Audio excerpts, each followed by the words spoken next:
Hello दोस्तों। UP metro ने finally vacancies अपनी शो कर दी हैं और अगर आप इस एग्जाम की तैयारी कर रहे थे और इसका इंतजार कर रहे थे तो अब आपके लिए समय आ चुका है। इस वीडियो में हम लोग पूरा डिटेल में जानने वाले हैं यूपी मेट्रो में क्या क्या चीज, एलिजिबिलिटी क्राइटेरिया क्या है, सिलेबस क्या होने वाला है, फॉर्म वगैरह के बारे में सारी जानकारी हम लोग इस वीडियो में जानने वाले हैं।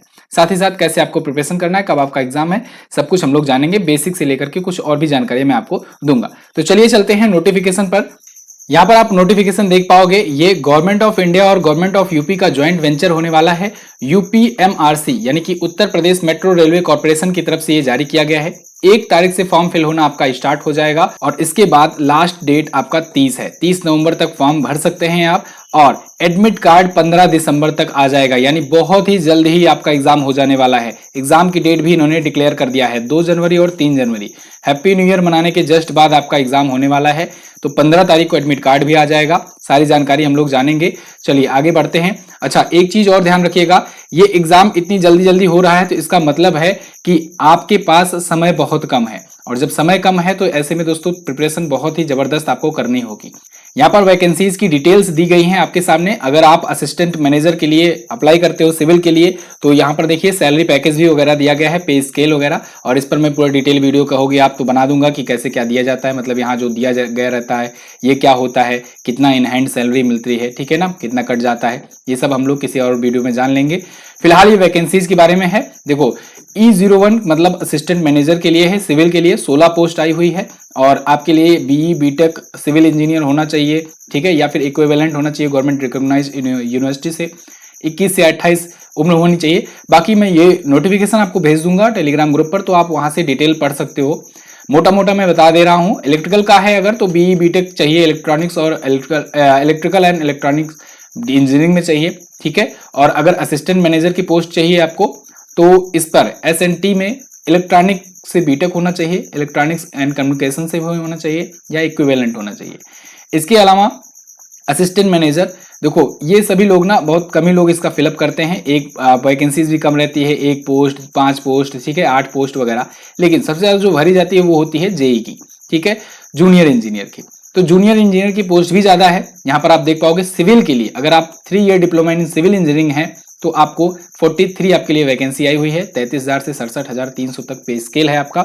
इसमें अनरिजर्व है 20 सीट। ईडब्ल्यूएस के लिए 2 सीटें हैं, ओबीसी 12, एससी 8, एसटी 1, विमेन के लिए 12 सीटें रिजर्व हैं। तो जो लोग विमेन कैंडिडेट हैं वो लोग बहुत ही केयरफुली आप इसको मतलब जरूर भरिएगा, मैं तो कहूंगा, क्योंकि यहाँ पर देखिए विमेन के लिए सीटें भी रिजर्व रखी गई हैं। इसका मतलब है कि आपके लिए सीट रिजर्व भी है और आप यूआर में तो फाइट करेंगे ही करेंगी, ठीक है। ऐसे ही इलेक्ट्रिकल में है। देखिए ये यहाँ पर अभी मैं आगे आपको नोटिफिकेशन दिखाने वाला हूं। एक चीज बहुत ही अच्छे से इन्होंने मेंशन कर दिया है कि अगर डिप्लोमा वाले हैं, मतलब कि जूनियर इंजीनियर का पोस्ट भर रहे हैं जो कोई, तो उसमें बीटेक वाले भर नहीं सकते हैं। साफ साफ क्लियरली मेंशन है कि आपको जो बीटेक वाले हैं उनको असिस्टेंट वाला भरना है, जूनियर इंजीनियर नहीं भरेंगे वो, ठीक है। तो ये बहुत अच्छी चीज कर दी हुई है, क्योंकि क्या होता है कि डिप्लोमा वालों में बीटेक वाले जब घुस जाते हैं पेपर देने तो फिर डिप्लोमा वालों को किसी को जॉब नहीं मिल पाती है, ठीक है। जनरली देखा जाता है वही बीटेक वाले ले जाते हैं सीटें, लेकिन इस बार इसमें ऐसा नहीं है। इलेक्ट्रिकल में देखेंगे 49 सीटें हैं। इलेक्ट्रिकल के बच्चे भी बहुत ज़्यादा प्रिपरेशन में जाते हैं, इलेक्ट्रिकल और सिविल इलेक्ट्रॉनिक्स वगैरह के। तो 3 year diploma in electrical engineering पूछा गया है। इसके बाद यहाँ पर भी देखो विमेन के लिए 10 सीट है, ईडब्ल्यूएस के लिए 7 सीट है, यूआर के लिए 17 सीट है, ओबीसी 12, एससी 12, एसटी के लिए 1 सीट रिजर्व है, ठीक है। ऐसे ही अगर पूछा जाए एसएनटी मतलब अगर आपका इलेक्ट्रॉनिक्स है तो इलेक्ट्रॉनिक्स के लिए क्या सीट है, तो इलेक्ट्रॉनिक के लिए देखिए इलेक्ट्रॉनिक्स एंड कम्युनिकेशन या इलेक्ट्रॉनिक्स से अगर आप 3 ईयर डिप्लोमा किए हैं तो 17 सीटें आई हुई हैं। सीटें कम है हर बार की तरह। और अदर अनरिजर्व के लिए 7 सीटें हैं, ईडब्ल्यूएस के लिए 3 सीटें, ओबीसी के लिए 3, एससी के लिए 4, विमेन के लिए 2 सीट इसमें रिजर्व रखी गई है, ठीक है। तो ये सभी सीट की डिटेल है, ये तो आप जान ही लोगे। यहाँ पर मेन चीज आते हैं जो लोगों को कंफ्यूजन होता है। देखिए ये तो एक प्रकार से जान लो सीबीटी मोड में होने वाला है, तो इसमें कोई दिक्कत होनी नहीं चाहिए। सीबीटी आप जानते हो कंप्यूटर बेस्ड टेस्ट होता है, तो सीबीटी मोड में होने वाला है। इसके अलावा फॉर द पोस्ट आप यहाँ पर देखिए ये लिखा गया है, साफ साफ तौर से लिखा गया है कि for the post of junior engineer in all discipline, यानी जूनियर इंजीनियर की जो भी वैकेंसी होगी, post code NE01, NE02, NE03, candidate must passes diploma in relevant field, ठीक है। मतलब जिस पोस्ट पर है, जिस ब्रांच हो जो उसी ब्रांच पे भरिए। इसके अलावा कैंडिडेट विद हायर क्वालिफिकेशन जैसे बीई बीटेक या बीएससी किया हुआ हो तो respective discipline but not having diploma in relevant field, मतलब अगर आपने बीई बीटेक वगैरह किया है लेकिन डिप्लोमा आपका नहीं है, मतलब आपने डायरेक्ट केवल बीटेक किया है, बहुत लोग होते हैं डिप्लोमा के बाद बीटेक में जाते हैं, ठीक है, तो वो डिप्लोमा उनका मान लिया जाएगा। लेकिन अगर आपके पास बीई बीटेक वगैरह है लेकिन आपके पास डिप्लोमा नहीं है, तब आपको नहीं अप्लाई करना है, ठीक है, इस पोस्ट के लिए। किसके लिए? जो जूनियर इंजीनियर की पोस्ट है, ठीक है, आपको केवल अपने वाले में जाना है, ठीक है, यानी कि असिस्टेंट वाले में जाना है। तो ये ध्यान रखना है आपको। और जो लोग डिप्लोमा वाले हैं वो लोग खुश होंगे ही इस चीज को लेकर के, क्योंकि बड़ी समस्या रही है हमेशा से ही। यहाँ पर एक चीज और दिया गया है, candidate while applying for the post should have minimum education qualification as per the notification on the closing date of notification. मतलब आपका जब तक डेट, ये क्लोजिंग डेट है ना, यानी कि 30 नवंबर तक का, तब तक आपका पूरा हो जाना चाहिए। जो भी मिनिमम क्वालिफिकेशन इसमें मांगा हुआ है वो कंप्लीट रहना चाहिए, ठीक है। सिलेक्शन प्रोसीजर क्या है ये भी पूरा देख लो। जो समझाने वाली चीज है वो मैं आपको बता देता हूं, जहां जहां पर लोगों को दिक्कत होती है। देखो यहाँ पर 2 स्टेज प्रोसेस होगा, जो जूनियर इंजीनियर के लिए है, ऐसे ही असिस्टेंट मैनेजर जो होंगे इनके लिए भी 2 स्टेज प्रोसेस है। 2 स्टेज प्रोसेस कौन कौन सा है इसको देख लो। इसमें रिटन टेस्ट होने वाला है आपका, इसके अलावा document verification and medical examination होगा। मेडिकल एग्जामिनेशन इसमें बहुत ज्यादा टफ नहीं होगा, तो टेंशन लेने की जरूरत नहीं है। I3 है, A3 कैटेगरी है, तो कोई दिक्कत वाली बात नहीं है। और लोको पायलट जैसा नहीं होगा, मतलब कि वहां पर A1 करके होता है तो फिर उसमें अच्छा खासा होता है, ठीक है। फिलहाल इसके बाद अगर आप आगे आएंगे सिलेबस की तरफ, तो यहाँ पर रिटन टेस्ट के बारे में दिया गया है। रिटन टेस्ट ये इंपॉर्टेंट चीज है, इसको जान लो। देखो इसमें कोई खास इन्होंने मेंशन नहीं किया हुआ है कि क्या क्या पूछेंगे। इसमें डायरेक्टली इन्होंने बोल दिया है कि कंप्यूटर बेस्ड टेस्ट होने वाला है सीबीटी मोड में। All post will be held 1 और मोर डेज, 1 या 2 दिन में, या 1 या 1 से अधिक दिनों में होगा।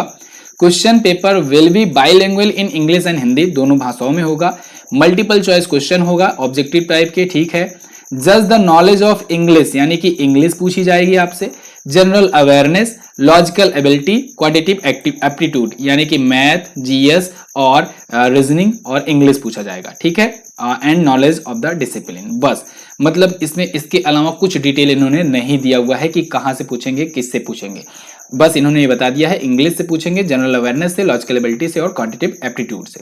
140 क्वेश्चन रहने वाला है। इसके लिए आपको 2 घंटे का समय मिलेगा और नेगेटिव मार्किंग 1/3 होगी, यानी कि अगर आप 3 क्वेश्चन गलत करते हो तो फिर एक आपका जो सही क्वेश्चन है वो भी गलत मान लिया जाएगा, ठीक है ना। 1/3 मतलब कि 1/3 हो जाता है नेगेटिव, ठीक है। तो ऑनलाइन सीबीटी मोड में होने वाला है।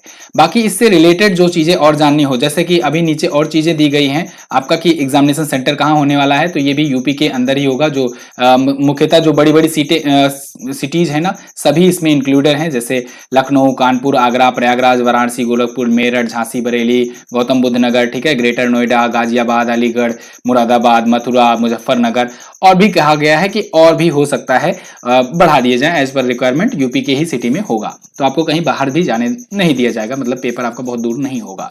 तो एग्जामिनेशन सेंटर भी बता दिया गया है। फिलहाल इससे जुड़ी और कोई अगर आपको जानकारी चाहिए तो कमेंट बॉक्स में लिखिएगा, मैं आपको बता दूंगा उसके रिलेटेड कि कैसे क्या होना है, आगे कैसे क्या चीजें होंगी, ठीक है। और बाकी चीजें यहाँ पर आपको मिल जाएगी फुल नोटिफिकेशन। आप अगर देखना चाहते हैं तो फिर टेलीग्राम ग्रुप MJT एजुकेशन जाकर के सर्च कीजिएगा, वहां पर आपको मिल जाएगा। चलिए बहुत बहुत धन्यवाद, मिलेंगे अगली वीडियो में, तब तक के लिए नमस्कार, जय हिंद, वंदे मातरम।